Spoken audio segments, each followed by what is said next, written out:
What exactly is Node.js? Simply put, it's a JavaScript runtime built on Chrome's V8 JavaScript Engine. It allows developers to run JavaScript on the server side, which is a big deal because traditionally, JavaScript has only been used on the client side. So what does that mean for developers?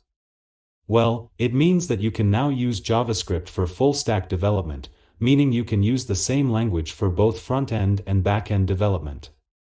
This makes things a lot easier and more efficient, as you don't need to learn a completely different language for back-end development. So how does Node.js actually work? Well, when a request is made to the server, Node.js creates an event loop and starts processing the request. It then runs any necessary I/O operations in the background while the event loop continues to run.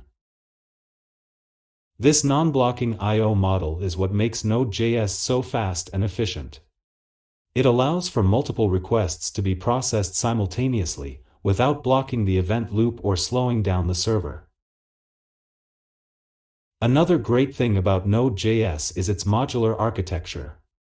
Node.js comes with a built-in module system that allows developers to easily add and use modules in their code.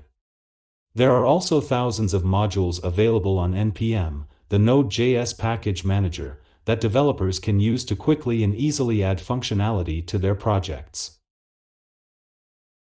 Some popular Node.js modules include Express.js, a popular web framework that makes it easy to build web applications, and Socket.io, a real-time engine for web applications that allows for real-time communication between the client and server. So there you have it, Node.js is a powerful tool for web developers that allows them to use JavaScript on the server side, making development faster, more efficient, and easier to manage. With its non-blocking I/O model and modular architecture, it's no wonder that Node.js has become such a popular choice for building web applications. So if you're a web developer looking to streamline your workflow and make your life a little easier, consider giving Node.js a try. Trust me, you won't regret it.